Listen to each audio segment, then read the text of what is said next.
نحمده ونصلي على رسوله الكريم اما بعد فاعوذ بالله من الشيطان الرجيم بسم الله الرحمن الرحيم خلق الموت والحياة ليبلوكم أيكم أحسن عملا صدق الله العلي العظيم إن الله ملائكته يصلون على النبي يا أيها الذين آمنوا صلوا عليه وسلموا تسليما اللهم صل على سيدنا مولانا محمد وعلى آل سيدنا مولانا محمد وبارک وسلم علیہ۔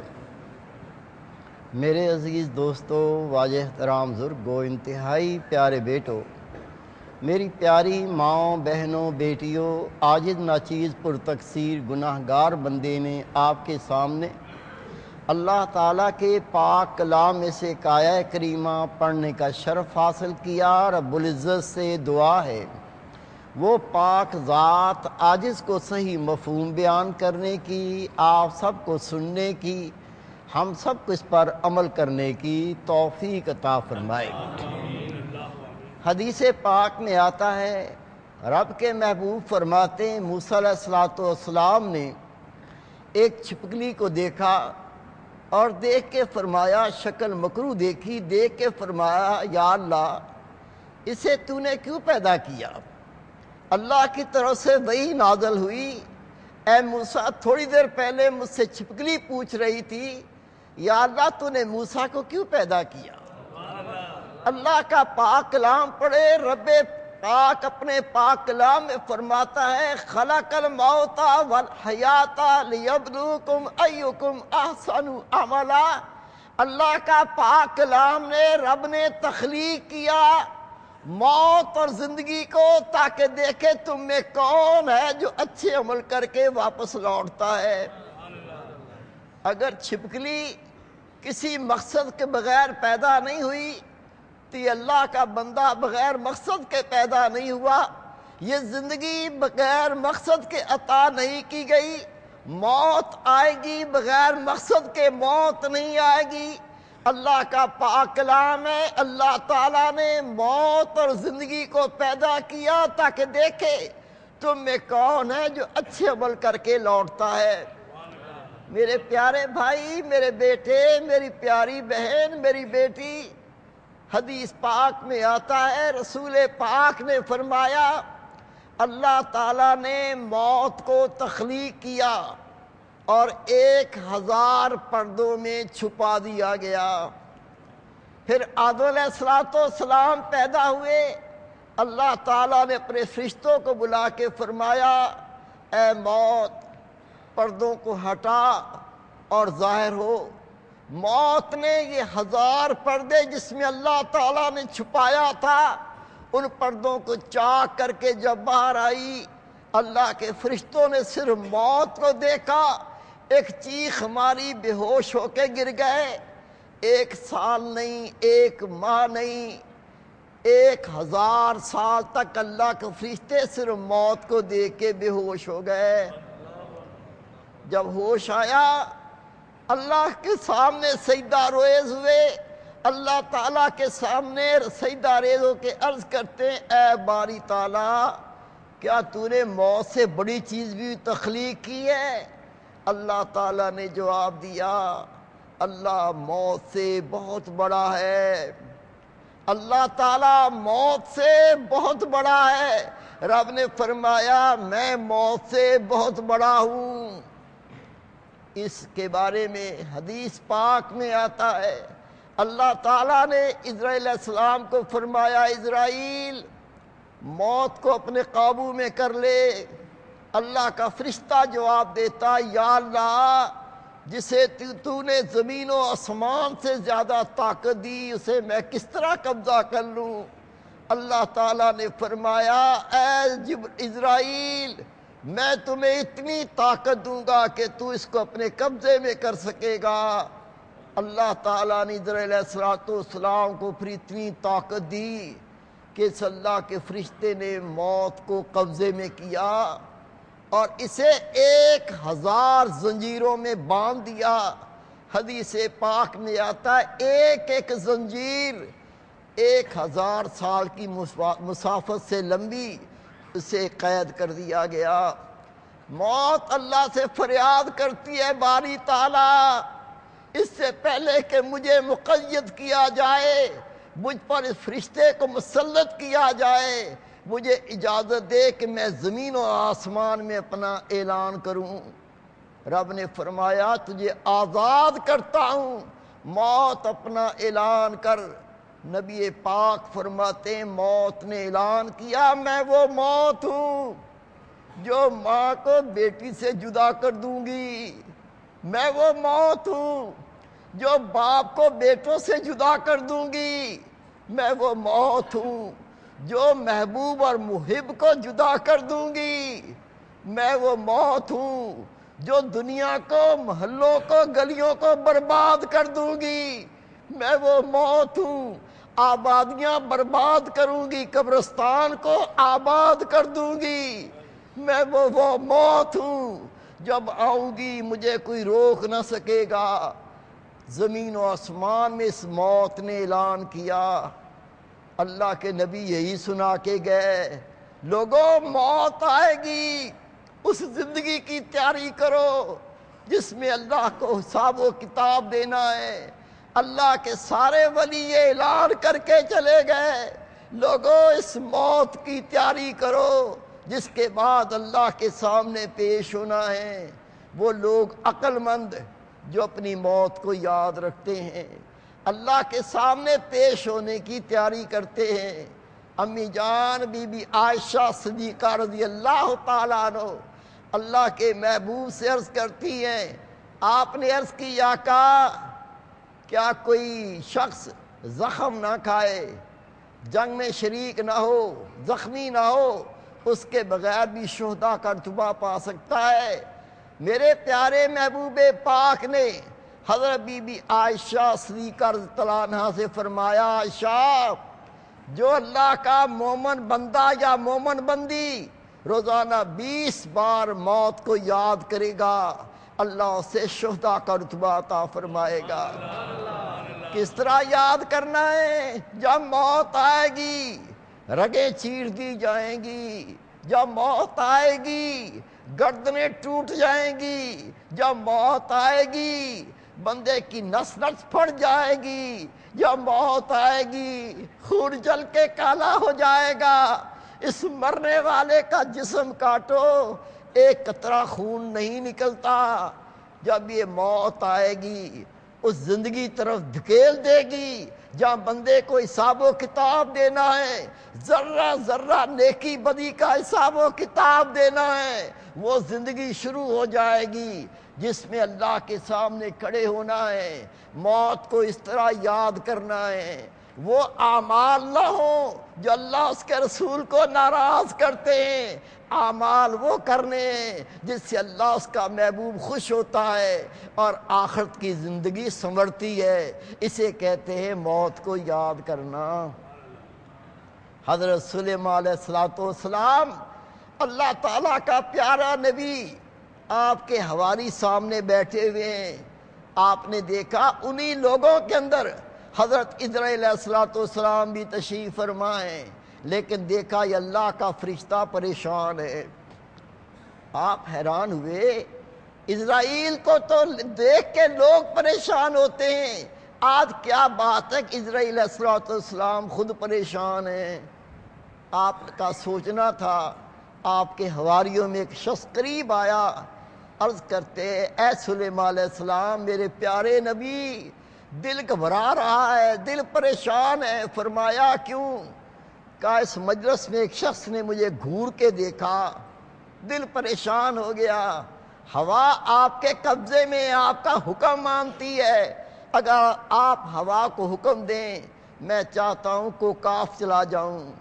آپ نے ہوا کو حکم دیا اسے کوکاف لے جاؤ، ہوا نے ایک لہجے میں اٹھا کے کوکاف پہنچا دیا۔ اسرائیل علیہ السلام نے ان کی روح قبض کر لی، واپس لوٹے۔ اللہ کا نبی پوچھتا ہے اسرائیل میں نے دیکھا تمہیں دیکھ کے لوگ پریشان ہوتے ہیں، آج تو میری مجلس میں بیٹھا ہوا پریشان تھا، کیا وجہ تھی؟ اللہ کا فرشتہ عرض کرتا یا نبی اللہ، آپ کے حواریوں میں ایک شخص نوجوان، اس کی روح مجھے کوکاف میں قبض کرنی تھی لیکن وہ آپ کی مجلس میں بیٹھا تھا، میں اس لیے پریشان تھا، کہاں کوکاف کہاں آپ کی مجلس، اس کی روح وہاں جا کے کس طرح قبض کروں گا؟ یا نبی اللہ پھر اس نے آپ سے عرض کی کہ مجھے آپ کو کاف پہنچا دیں، میں اس گھڑیوں کے لیے پریشان تھا، آپ نے حکم دیا، وہ کو کاف پہنچ گیا، میں نے اس کی روح کو قبض کر لیا۔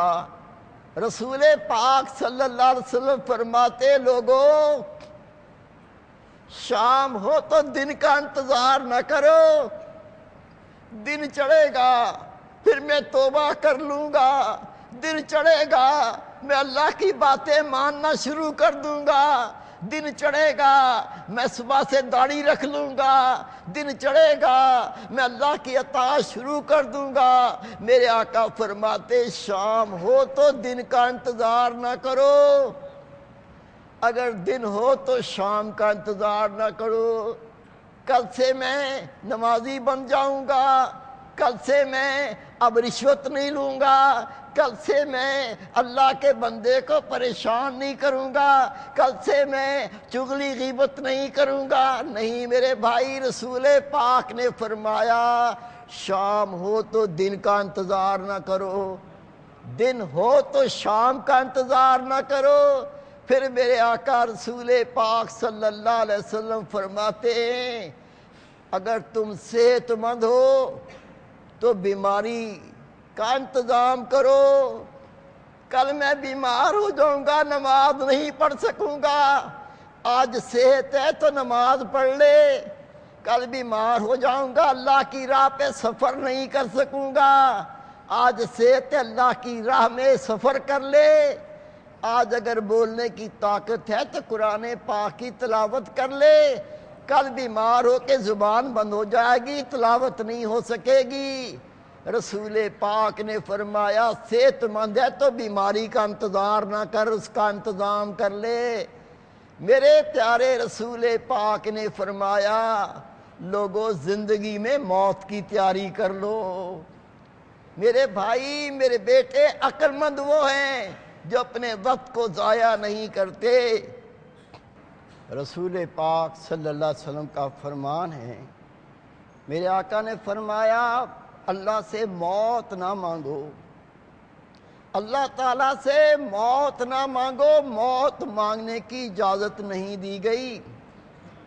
اگر ایسی پریشانی ہو، ایسے معاملات بن جائیں کہ زندگی گزارنا مشکل ہو گئی تو میرے محبوب پاک فرماتے ہیں اللہ سے اس طرح سوال کرو یا اللہ اگر میری زندگی میں خیر ہے، اگر میری حیات میں خیر ہے تو مجھے حیات عطا فرما، زندگی عطا فرما، یا اللہ اگر میری موت میں خیر ہے تو موت عطا فرما۔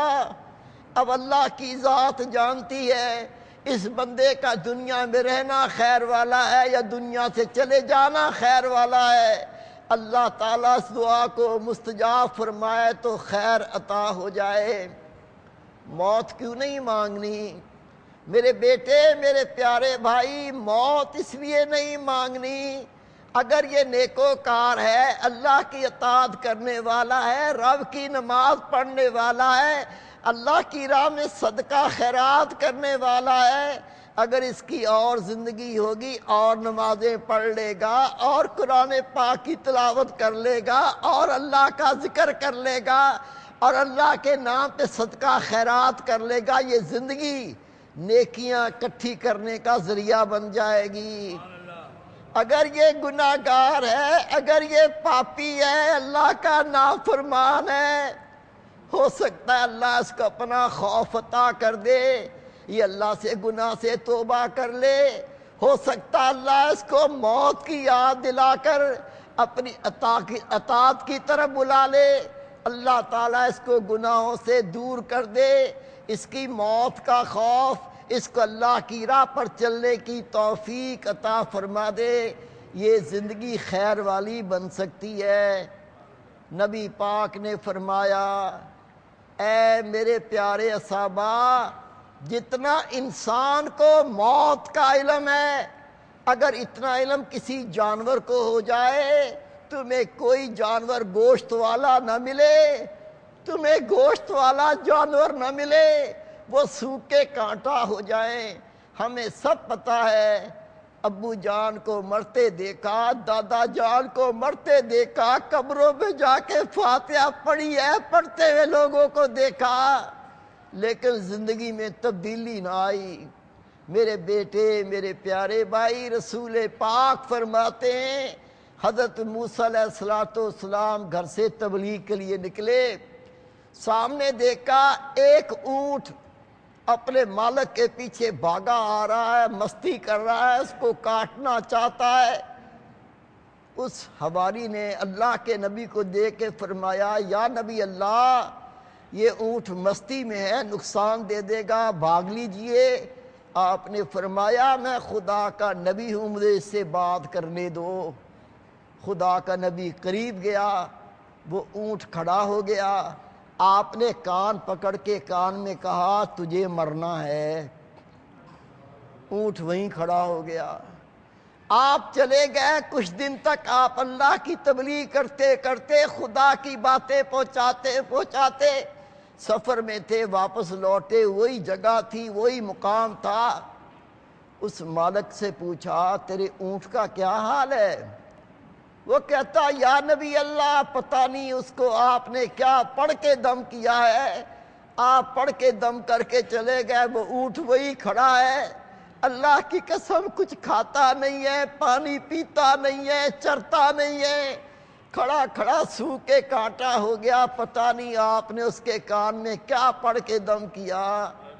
آپ نے فرمایا، میں نے کچھ پڑھ کے دم نہیں کیا، اس کے کان میں کہا تھا تجھے مرنا ہے، اس کی موت یاد دلائی تھی۔ میرے پیارے بھائی، میرے بیٹے، یہ موت کیا چیز ہے؟ یہ موت عمل کے چیپٹر کو، عمل کے باب کو بند کر دیتی ہے۔ آپ اپنی زندگی میں اللہ تعالیٰ کی اطاعت کر سکتے ہیں، اللہ تعالیٰ کو خوش کر سکتے ہیں، اللہ کی یاد میں مشغول رہ سکتے ہیں، موت کے بعد پھر عمل نہیں ہوگا۔ عاجز نے کتاب میں پڑھا، ایک اللہ کے ولی، خدا کے صالح بندے، اللہ کے مقرب بندے ایک قبرستان سے گزرے، دیکھا بارش کے پانی سے قبر بیٹھی ہوئی ہے، جھک کے جو دیکھا تو اس قبر کے اندر ایک خدا کا ولی بیٹھا ہوا قرآن پاک کی تلاوت کر رہا ہے۔ جیسی اسے دیکھا، اللہ تعالیٰ کا پاک کلام پڑھنے میں مشغول ہے، اس کو دیکھ کے بے قرار ہو کے کہتے ہیں، سبحان اللہ۔ اس اللہ کے ولی نے چہرہ اٹھایا، اس شخص کو دیکھا جو قبر کے اندر جھانک رہا تھا، اس سے کہتا ہے، بھائی میں 300 سال سے یہاں بیٹھ کر قرآن پاک کی تلاوت کر رہا ہوں، اگر ایک سودا کرے تو میں تم سے وہ سودا کرنا چاہتا ہوں۔ اللہ کے ولی نے پوچھا، بابا جی کیا سودا کرنا چاہتے ہیں؟ اس قبر والے نے کہا، جو تو نے ایک بار کہا ہے سبحان اللہ، وہ مجھے دے دے، اور 300 سال تک جو میں نے قبر میں قرآن پاک کی تلاوت کی ہے تو لے لے۔ تو بزرگ کہتا ہے، میری عقل میں بات نہیں آتی، یہ سودا آپ کیوں کرتے ہیں؟ کہاں 300 سال تک قرآن پاک کی تلاوت، اور کہاں ایک تسبیح جس میں اللہ کی پاکی بیان کی ہے، سبحان اللہ کہا گیا ہے، آپ وہ لینا چاہتے ہو؟ اور 300 سال آپ نے قرآن پاک کی تلاوت کی، وہ مجھے دینا چاہتے ہیں؟ اس اللہ کے ولی نے جو قبر میں موجود تھا، قرآن پاک کی تلاوت کرنے والا، کہتا ہے، بھائی میری قرآن پاک سے محبت تھی، میں قرآن پاک کی تلاوت بڑے شوق سے تلاوت کیا کرتا تھا، اللہ تعالیٰ نے مجھ پر مہربانی فرمائی، اس محبت کی وجہ سے مجھے قبر میں قرآن پاک عطا کیا گیا، اور میں اس کی تلاوت کرتا ہوں، لیکن مرنے کے بعد اس عمل کا اجر نہیں ہے۔ جو تو نے ایک بار سبحان اللہ کہا، اس کا روز محشر اجر پائے گا، اور مرنے کے بعد میں نے قبر میں 300 سال تک قرآن پاک کی تلاوت کی، اس کا کوئی اجر نہیں ہے۔ اس لیے تو میرے پیارے محبوب پاک صلی اللہ علیہ وسلم نے فرمایا، جو مومن اپنی زندگی میں کھجور کے چھلکے کو صدقہ کرتا ہے، نبی پاک نے فرمایا جو اپنی زندگی میں کھجور کا ایک چھلکا صدقہ خیرات کرتا ہے، مرنے کے بعد اس کے لواحقین ایک احد پہاڑ کے برابر سونا خیرات کرے، لیکن اس چھلکے کے برابر وہ نہیں ہو سکتا۔